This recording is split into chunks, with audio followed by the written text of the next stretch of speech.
Assalamualaikum. Di bandel ini disimpan perjalanan kisah nyata tentang PHK kepada diri saya yang akan saya sampaikan untuk teman-teman semua, mulai dari PHK dirundingkan secara bipartit, mediasi, PHI, Mahkamah Agung, kasasi, dan PK. Saksikan video berikut ini.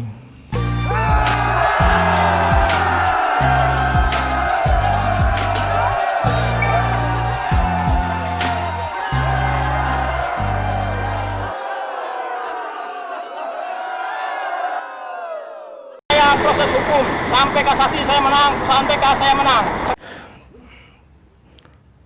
Teman-teman, ini adalah video pengantar dari perjalanan di PHK sepihak oleh perusahaan.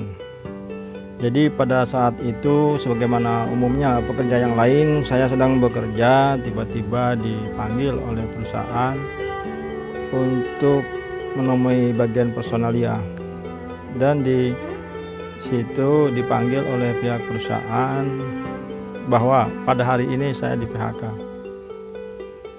Sebagai ketua serikat pekerja, tentu saja saya sudah banyak mendengar cerita tentang seorang pengurus di PHK. Jadi pada saat itu, tanpa dirundingkan, perusahaan mengatakan bahwa ini udah keputusan bahwa hari ini saya di PHK tanpa ada perundingan. Nah, dari situlah maka saya ngambil keputusan bahwa saya menolak, karena tentu saja bagaimana diatur dalam undang-undang bahwa perusahaan bila mem-PHK tentu saja harus dirundingkan dengan pekerja atau serikat pekerja. Tapi ini dengan pekerja pun tidak, dan serikat pun tidak, karena saya memang ketua serikat pekerja.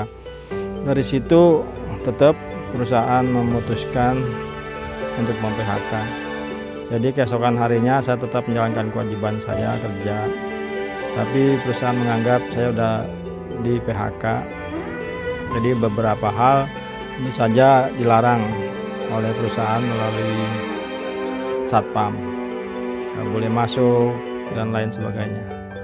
Dari situ akhirnya, karena saya terus-menerus datang ke tempat kerja dengan maksud bekerja, tapi perusahaan melarang, akhirnya perusahaan mengacu kepada aturan perundang-undangan yang ada. Jadi perusahaan mengambil langkah melakukan mediasi, tidak melakukan rundingan bipartit. Jadi perusahaan mengajukan mediasi, maka beberapa hari kemudian mediator di Dinas Tenaga Kerja memanggil pihak pekerja dan juga pihak perusahaan untuk melakukan mediasi. Tapi ternyata di dalam perundingan mediasi itu dari pihak perusahaan tidak memenuhi syarat-syarat mediasi, antara lain surat kuasa dari pemilik usaha, dan juga risalah perundingan yang harus ada sebelum mengajukan permohonan mediasi, yaitu perundingan bipartit. Jadi syarat itu belum terpenuhi. Oleh karena itu perusahaan mengatakan secara lisan bahwa untuk dilakukan mediasi, untuk dilakukan bipartit dulu, rapat bipartit. Maka kami kembali, esokannya perusahaan menyampaikan surat untuk runding bipartit. Dan beberapa hari kemudian kami berunding bipartit,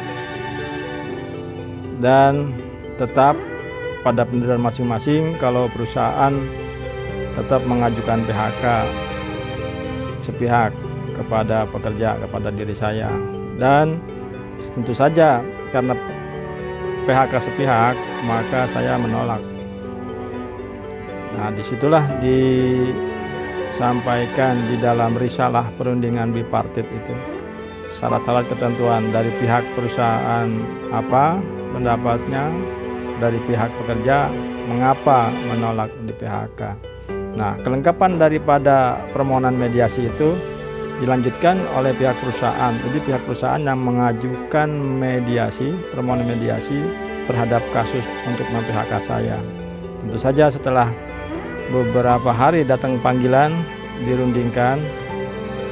Nah, jadi ini video pengantar. Kami akan sampaikan perjalanan selanjutnya. Bagaimana kisah yang kami beri judul "Nak, bapakmu di PHK", kisah nyata. Jadi ini adalah video pengantar. Setelah video ini kami akan uraikan tentang apa saja yang dibicarakan di dalam risalah bipartit tersebut, dan juga merupakan syarat daripada pengajuan permohonan perundingan mediasi di Dinas Tenaga Kerja.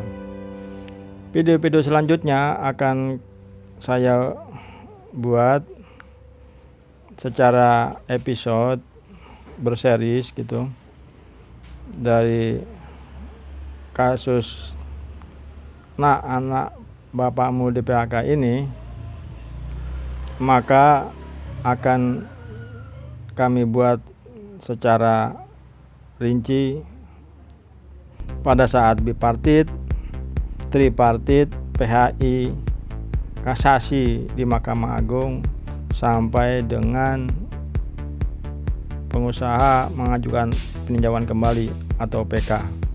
Jadi ikuti terus video saya ini adalah video pengantar, sehingga apa yang akan kami sampaikan dalam detail-detail nanti diurut satu persatu, apa saja yang menyebabkan perusahaan mem-PHK saya.